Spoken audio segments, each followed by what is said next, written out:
कि आज मैं इस प्रेस कॉन्फ्रेंस के माध्यम से हमारे डीएम से अब यहीं आ रहे हैं, आप सब चलेंगे मेरे साथ, कि मैं सबसे पहले हम ये भ्रष्टाचार की फाइलें हैं या क्या, इन्होंने क्या क्या क्या करें, इसके बारे में हम बाद में बात करेंगे। लेकिन फिलहाल मेरा ये है कि जहाँ पे भी मैंने अपने विधायक जी का, पूर्व विधायक जी का या किसी और के मेरे अपने प्रधान पद का वो करके जहाँ भी अवैध कब्जे की है, अभी हम अभी हम डीएम साहब से कहेंगे जेसीबी बुलाए, वहाँ उस जगह पे चलेंगे, उनको आज ही तोड़ के आएंगे। जितने अवैध कब्जे हमने किए हैं उसका मेरे शुरुआत की जाए, और उसके बाद हमारे जितने भी पार्षद हैं उनकी संपत्ति या उनकी जांच की जाए कि उन्होंने तो अपने मकान, दुकान या कुछ भी अगर उन्होंने भी कब्जे कर तो उनके भी तुड़वाए जाएँ। और उसके बाद शहर के लोगों के जहाँ भी नगर पालिका की ज़मीन है उसको अगर ये उसमें नहीं करते हैं तो मैं ये समझा जाएगा कि ये अधिकारी मिलके शहर पर की नगर पालिका ज़मीन पर अवैध कब्जा खुद करवा रहे हैं, अगर इन्होंने कार्रवाई नहीं की तो विकास की बातें हम, क्योंकि विकास की बातें इन मैटर, क्योंकि जब तक हम यहाँ बैठे हुए हैं बड़े जिम्मेदार पद के ऊपर बैठे हैं, जब तक हम ही पाक साफ नहीं रहेंगे, जब हम पे ये इल्ज़ाम लगेगा तो फिर हम कैसे हम शहर का विकास या क्या कर पाएंगे। तो इससे पहले कि मैं अपने लिए कहता हूँ, इसकी शुरुआत मैं अपने से करता हूँ, और मैं फिर भी इसके बाद भी कहता हूँ शहर के लोगों को कहना चाहता हूँ कि इस सभी पत्रकार बंधुओं का सबसे पहले यहाँ भी स्वागत करता हूँ, और आप सभी का जो सहयोग रहा है नगर पालिका के प्रति, शहर की जो समस्याओं को जिस तरह आपने उठाया उसके लिए आप धन्यवाद के पात्र हैं। आज प्रेस कॉन्फ्रेंस बुलाने का मेरा एक जो मेन अहम इशू ये था कि आप सभी समझते हैं कि शहर में पिछले बहुत सालों से हमारे शहर के अंदर कोई विकास कार्य नहीं हो रहे हैं, और हम लगातार पिछले 2 साल जब से हमारी सरकार बनी है, जब से पिछले अधिकारी गए, ये अधिकारी गए, लगातार सभी अधिकारियों को बार बार ये कह रहे हैं कि शहर के विकास कार्य करवाए जाएं। और पिछले कुछ दिनों में आपको देखा होगा शहर में एनडीसी के नाम पर भारी अनियमितता बरती गई है, एनडीसी गलती की जा रही है, उसमें भ्रष्टाचार है। पिछले जो हमारे यहाँ केस भी दर्ज हुए एनडीसी को लेकर अधिकारियों पर, और तो ये सभी चीज़ें अभी तक होती आई है।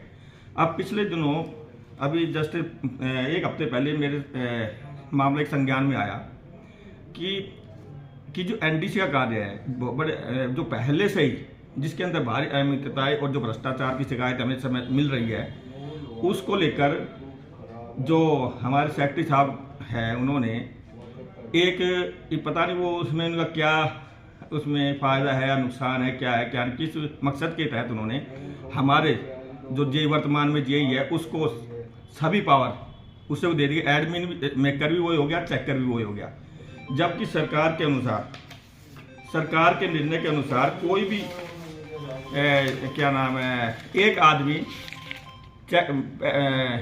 ये जो किसी एक आदमी को चेकर मतलब कि नहीं बनाया जा, मतलब एक ही आदमी को मेक कर चेकर नहीं बनाया जा सकता। इस निर्णय के अंदर साफ साफ लिखा है कि इसके अंदर चेकर जो है म्यूनिसिपल कमेटी के अंदर चेकर जो टैक्स का काम चेक करेगा, जो नीचे से अधिकार करके भेजते हैं, उसमें सेक्रेटरी को अधिकार दिया है कि वो चेक करेगा हर चीज़ को टैक्स संबंधित। इसी तरह चेकर जैसे जो डेवलपमेंट टेम्परेरी आएगी, डेवलपमेंट चार्जेज अप्रूव्ड और अनअप्रूव्ड, चेकर बनेगा म्यूनिसिपल इंजीनियर एमई। जबकि जब मैंने इस विषय में सेक्रेटरी साहब से बात की कि आपने एक ही अधिकारी को एमजे साहब को ये क्यों बना दिया, तो उन्होंने मुझसे ही उल्टा बदतमीजी से पेश आए और उन्होंने कहा मैंने तो बना दिया, तुमसे जो होता है वो कर लो। तो ये उसके सब थे। तो हमने इस चीज़ को लेकर जो शहर में विकास कार्यों को लेकर कि नहीं हो रहे हैं, साथ में जो अभी जो ये बनाए गए इसको लेकर पूरे हमने मुख्यमंत्री से लेकर शहर निकाय मतलब डायरेक्टर के पास, मंत्री के पास और हमारे डीएमसी सर के पास, और एक ये लेटर निकाला कि शहर के अंदर ये विकास कार्य नहीं हो रहे हैं। और इसमें मैंने पूरी लिस्ट बना के भेज दी उनके पास, जो विकास कार्य हम काफ़ी समय से इन अधिकारियों कह रहे हैं कि भाई कौन कौन से काम हमारे पेंडिंग है, जैसे डोर टू डोर है, 11 बाजार और बहुत सारी सड़कें हैं, लाइटें हैं, ये सभी हमने इसके पूरी लिस्ट बनाकर दी। तो इनसे साथ में हमने इस चीज़ को लेकर इनसे भी जवाब मांगा कि आप 3 दिन के अंदर जवाब दें कि इनकी वर्तमान स्थिति क्या है, इन कामों की वर्तमान स्थिति क्या है, अब क्या चल रहा है। लेकिन इन्होंने अभी क्या किया इस दौरान कि ये मैं इससे पहले कि आज का दिन कोई मुड़कर था कि इन अधिकारी को मेरे 2 बजे मीटिंग बुलाई थी, आज इसका मेरे को जवाब दीजिए।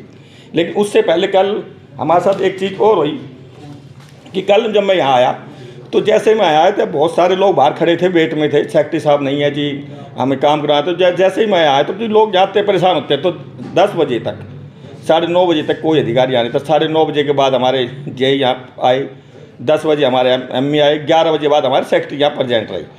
तो उसके बाद हमने इनसे हमने फ़ोन के माध्यम से इसको हमने सूचित कर दिया, इसको हमने डीएमसी साहब को, जो आपके अधिकारी देख लो, ये अभी तक नहीं आए हैं।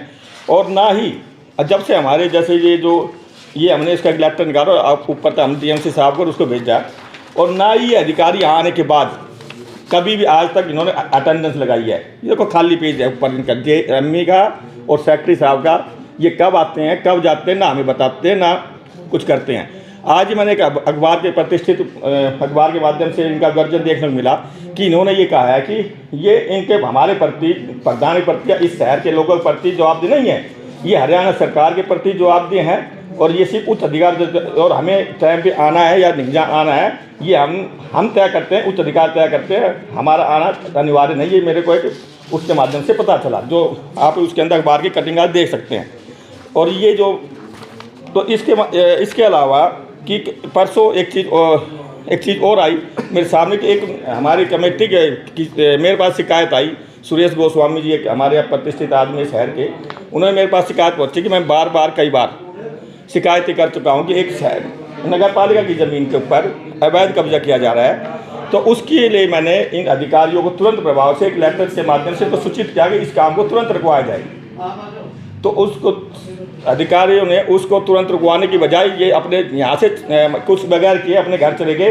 रात को उन्होंने उस पर कब्जा कर लिया। सुबह मैंने वो कर्मचारी फिर मेरे वो सुरेश गोस्वामी जी मेरे पास फिर आए कि उन्होंने कहा जी वो तो कब्जा हो गया जी। तो मैंने उसकी भी कंप्लेंट कि भाई इन्होंने उसको रुकवाया नहीं। मैंने उनकी ये जो कंप्लेंट जो मैंने इनके पहले लिखी थी और उनकी कंप्लेंट है जो सुरेश गोस्वामी जी की, ये इसके साथ सम्मेलन की है। तो ये इसकी फ़ोटो इनके साथ लगी हुई है जो उन्होंने किया है। तो ये चीज़ें हमने इन अधिकारियों को दिखाई कि किस तरह ये अधिकारीगण शहर में जो भी नगर पालिका ज़मीन है किस तरह कब्जा किया जा रहा है, इस पर कोई संज्ञान नहीं ले रही है। इनकी कितनी बड़ी लापरवाही है। इससे ये प्रतीत भी होता है इनका सबसे ज़्यादा ध्यान एनडीसी को लेकर है। यहाँ पर कोई विकास का संबंधित अगर हम बात करें, आज हमारे टेम्पो सफाई व्यवस्था के लिए खड़े, तेल नहीं है उसके अंदर, समय समय बंद हो जाते हैं, किसी के बिल पास नहीं होते। आज हमारे जितने बिल है छोटे छोटे बिल है, चाहे वो आज क्या नाम चाहिए वो हम पैन भी खरीदते हैं तो उसके लिए भी उसका बिल पास नहीं करते। टेम्पो खराब हो जाता है उसका बिल पास नहीं करते। तो और आज सबसे बड़ी ये है कि जो हमारे वर्तमान में टेम्पो या ट्रैक्टर चलते उसके लिए तेल नहीं है। पिछले 2 महीने से पेट्रोल पंप वाले की वो पैसे नहीं दिए गए हैं और बार बार अधिकारियों द्वारा कहने के बावजूद भी ये इस पर कोई कार्रवाई ऐसी कर नहीं रहे। लेकिन आज जब मैंने कहा भाई तुम वो उन्होंने मना कर दिया कि भाई तेल नहीं देंगे पेट्रोल पंप वाले ने, तो मैंने कहा भाई तुम डीएमसी से कह दो पेट्रोल पंप चेंज करवा लो। तो उन्होंने एक नोटिंग बनवाई पेट्रोल पंप के माध्यम के लिए कि भाई मेरे को हमें पेट्रोल पंप बदलने की अनुमति प्रदान करें। और पेट्रोल पंप के बदलने की क्या अनुमति चाहिए आपको? तो उन्होंने फिर भी जो संबंधित दरोगा उसने एक लेटर जारी करके सभी के साइन करवाने चाहे। मेरे भी साइन हैं, क्या नाम है अपने जेईएमई सेक्रेटरी जो भी एक नोटिंग टाइम में भाई बना रहे हैं, हम पेट्रोल पंप चेंज करना चाह रहे हैं, उस पर भी सेक्रेटरी साहब ने साइन करने से मना कर दिया कि मैं तो उच्च अधिकारियों से दिशा निर्देश लूँगा। मतलब आपको पेट्रोल पंप के तेल लगाने के लिए भी उच्च अधिकारियों से निर्देश लेने पड़ेंगे, तो आप किस लिए बैठे हैं? मेरा उनसे सवाल है, क्या आपका जवाब कुछ नहीं है बनता यहाँ पे? तीसरी बात कि जब आज से थोड़े दिन पहले जब हमारे यहाँ पर कुछ समय पहले ये डीएमसी साहब जब आए थे तो हमारे वर्तमान में जेईसी काफ़ी कंप्लेंट उनको देखने मिली। जब उस समय कुछ पत्रकार साथी बैठे थे, उन्होंने तुरंत प्रभाव से उसी समय उनको चार्जशीट करने के यहाँ सेक्रेटरी साहब कहा था इसके अभी अपनी कंप्लेंट लिखो। हम इनको चार्जशीट उन्होंने उसी समय उसको डॉक्टर यशपाल जी को फ़ोन हमारे सामने किया कि इसको तुरंत कार्रवाई होनी चाहिए। और उसके माध्यम से इन्होंने उस जेई के खिलाफ ये लेटर लिखा था कि ये काम नहीं करते हैं। मतलब इसमें अगर देखें तो शहर में मतलब पैचवर्क का काम और ये जो भी काम चल रहे हैं कोई इसकी रुचि नहीं है। इसमें सिर्फ ये एनडीसी का काम के अलावा कोई काम करते नहीं है। तो उसी माध्यम से कुछ चार्जशीट करने के लिए इन्होंने कहा था, लेकिन आज समय तक भी इसके ऊपर कोई कार्रवाई डीएमसी साहब ने की है नहीं किया कि भेजे मेरे को नहीं पता है। लेकिन आज इसको इस कंप्लेंट के बाद इनको इस कंप्लेंट के बाद पूर्व में भी आपको पता है किस तरह भ्रष्टाचार का एक आरोप इनके ऊपर भी लगा था और एक चल रहा था, मतलब कि जो एनडीसी मामले में आज केस चल रहा है वो तो बाद की बातें, ये उसमें बरी होते हैं क्या होते हैं, लेकिन कि फिर भी इनको सारा चार्ज एक एनडीसी का कार्य करने के लिए इनको दे दिया गया। इन सब से जब इन सब की मैंने कंप्लेंट उनको की है, ऊपर की है, तो इन्होंने बदले में आज इनको जवाब देना था। इन्होंने कल मेरे खिलाफ ही एक नोटिस जारी कर दिया। ये एक नोटिस मेरे को जारी कर दिया कि आपने नगर पालिका की ज़मीन विधायक, पूर्व विधायक की मदद से उनका नाम लिखकर, उनका सहारा लेकर आपने नगर पालिका की ज़मीन कब्जा हुई है, जिसमें हुड्डा पार्क मेनली और हमारे बचपन स्कूल के पास की ज़मीन नगर पालिका ज़मीन कब्जा हुई है। और साथ में अनेक ऐसी जगह है कि भाई जो नगर पालिका अपने लोगों को, हो सकता है उसमें हमारे वर्तमान पार्षद जो हमारे साथी सहयोगी उनका ये नाम ले रहे हों कि उनका हमने सहयोग किया हो कहीं ना कहीं।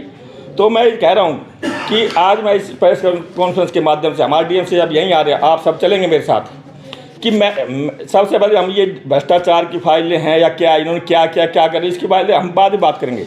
लेकिन फिलहाल मेरा ये है कि जहाँ पे भी मैंने अपने विधायक जी का, पूर्व विधायक जी का या किसी और के मेरे अपने प्रधान पद का वो करके जहाँ भी अवैध कब्जे की है, अभी हम डीएम साहब से कहेंगे जेसीबी बुलाए, वहाँ उस जगह पे चलेंगे, उनको आज ही तोड़ के आएंगे। जितने अवैध कब्जे हमने किए हैं उसका मेरे शुरुआत की जाए और उसके बाद हमारे जितने भी पार्षद हैं उनकी संपत्ति या उनकी जांच की जाए कि उन्होंने तो अपने मकान, दुकान या कुछ भी अगर उन्होंने भी कब्जे कर तो उनके भी तुड़वाए जाएँ।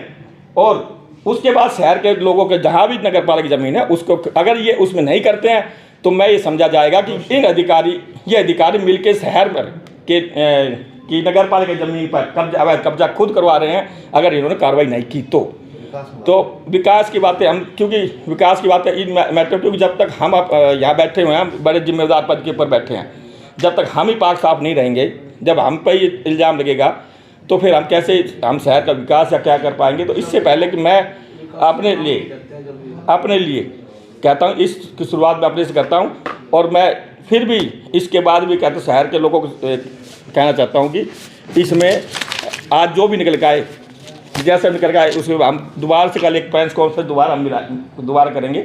उसके अंदर दोबारा से किस तरह की एनडीसी में या किस तरह की ज़मीनों पर अवैध कब्जे या इन अधिकारों मिली वजह से किए जा रहे उसका मैं खुलासा करूँगा। धन्यवाद। आज डीएमसी आए हुए हैं? जी, डीएमसी साहब आए, मैंने उनको फ़ोन किया था कि कल मैंने फ़ोन किया था जी आप कल अपने अधिकारी को सूचित कर दें, मेरे पास लेटर प्राप्त हुआ है कि मेरी जो ज़मीन है उसके ऊपर आप जैसी बुलाई वहाँ जो मैंने कब्जे किया उसके ऊपर चलेंगे, उसको ख़त्म करके आएंगे। अन्य अधिकारी भी प्रेजेंट है? जी, सभी अधिकारी प्रेजेंट है। अब देखते हैं क्या होता है।